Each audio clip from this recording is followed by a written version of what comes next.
여러분 안녕하십니까? 얼마 전에도 방송을 해드린 적이 있습니다만 윤석열 대통령이 이번에 4월 17일 날 미국 국빈 방문하기 직전에 이 북한의 김정은과 중국 공산당, 러시아를 발칵 뒤집어 엎지 않았습니까? 당시에 윤석열 대통령은 대만 문제를 거론하면서 중국 공산당의 대만 힘의 균형에 입각한 지배 반대한다. 완곡하게 반대한다.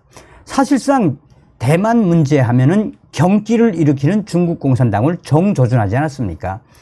윤석열 대통령이 당시에 대만 문제가 전 세계적인 문제라면 북한의 김정은의 핵 문제도 전 세계적인 문제다라며 오늘날의 북괴 김정은의 핵 문제는 중국 공산당에게 책임이 있음을 역설적으로 강조했죠. 그때도 중국 공산당 발칵 뒤집어지지 않았습니까?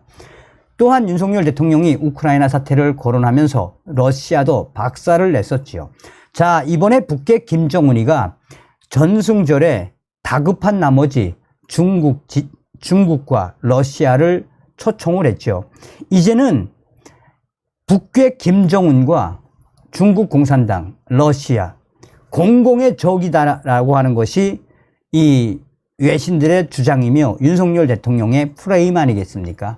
자, 지금 EU연합이 성명을 발표했으며 북한 김정은과 또 러시아, 중국 난리가 났습니다. 나아가 국제망신 중인 이 북중러의 핵심 북한과 러시아 간의 무기 거래의 충격적인 실태를 유럽연합이 강하게 질타를 했습니다. 정성산 TV 좋아요, 구독, 알림은 큰 힘이 되겠습니다.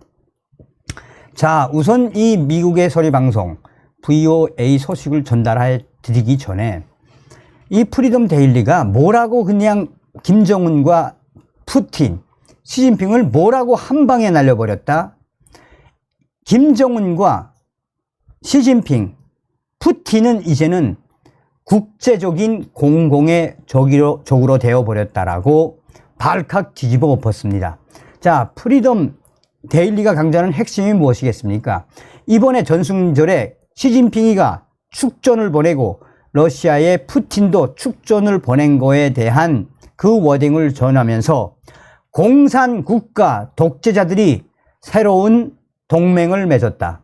공산국가 김정은과 시진핑, 푸틴이 새로운 공산 동맹을 맺었으므로 이제 한국과 일본, 미국 또한 유럽 동맹은 북한 김정은, 시진핑, 푸틴 이 공산 동맹하고 맞서 싸워야 한다라며 이 북한의 이 중국 국무위원, 상무위원을 보냈던 중국 또 러시아의 국방장관을 보냈던 푸틴, 현재 전 세계적인 언론들의 질타 대상, 한마디로 뭐다? 개망신을 당하고 있다라고 프리덤 데일리는 소상하게 전하고 있습니다.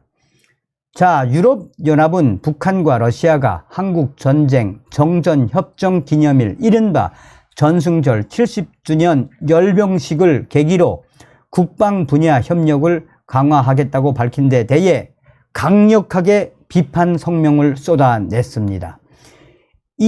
유럽연합 EU 대변인은 이 성명에서 EU는 국제법과 유엔 헌장을 명백히 위반한 러시아의 우크라이나에 대한 불법적이며 근거 없고 부당한 침략 전쟁을 가장 강력한 용어로 규탄한다라고 밝혔습니다.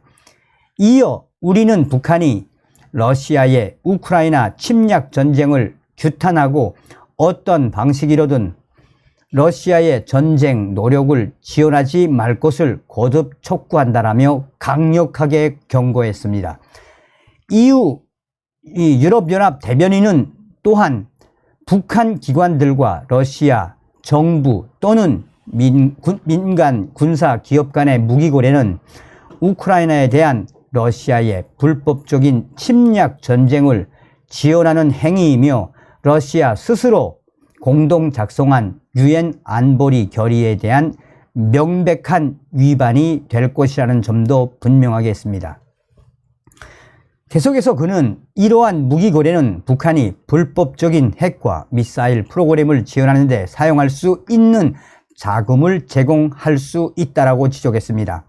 유럽연합 EU 대변인은 러시아가 이처럼 북한과 같은 나라에 계속 위전하는 것은 러시아의 고립 상태가 더욱 심화되고 있음을 보여주는 것이라며 러시아에 대한 유럽연합의 제재 조치가 효과를 거두고 있음을 방증하는 것이라고 강조했습니다. 그러면서 유럽연합 EU는 러시아와 북한 모두 유엔 안보리 결의 위반을 중단하고 탄약을 포함한 군사 장비를 북한에서 러시아로 이전하는 것을 완전히 중단할 것을 촉구한다라고 밝혔습니다. 자, 김정은이가 전승절에 러시아 군사대표단 또 무장장비 전시회장을 참관하지 않았습니까? 이 자리에서 북한의 김정은이가 북한과 러시아 간 국방협력을 더욱 강화하자는 내용의 논의가 됐다라고 북한의 조선중앙통신이 밝혀졌죠. 자, 한편 유럽연합 EU는 북한의 제재 회피를 막고 있는 중국에 대해서도 강력한 발언을 쏟아냈습니다.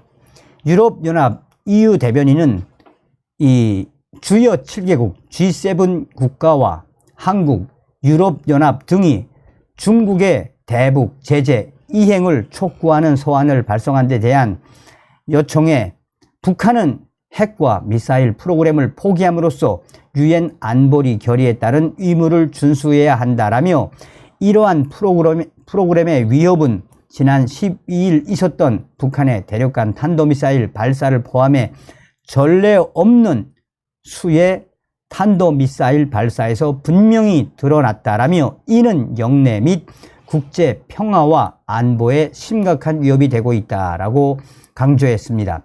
그러면서 모든 유엔 회원국, 특히 안보리 이사국들이 유엔 제재의 안전한 이행을 보장하고 중국 정부가 영해해서 특히 허가받지 않은 불법 석유, 환적 등 선박들의 대북 제재 회피 활동에 관여하지 못하도록 조치를 취하는 것이 중요하다라고 강조했습니다. 자, 한편 얼마 전에 있었던 이 아시안 외교장관 회의, 한편 이 외교장관 회의에 참석했던 한국의 박진 외교부 장관의 워딩도 소상하게 인용되고 있습니다. 외신들은 당시에 한국의 외교부 장관이 북한과 중국, 러시아 외교부장 정면에서 북한의 핵 문제를 거론하며 북한을 압박했고 중국이 북한을 도와주고 있는 그 문제에 대해서도 중국 왕이 장관도 강하게 저격을 했으며 러시아도 한국의 외교부 장관 박진 장관은 작심하고 새 국가를 강하게 질타를 했다라고 외신들은 강조하고 있습니다. 한마디로 이 외신들의 이야기의 핵심은 무엇이겠습니까? 북괴 김정은 때문에 중국 공산당, 러시아 발칵 뒤집어졌다는 이야기가 되겠습니다. 다음 시간에 뵙겠습니다. 별공.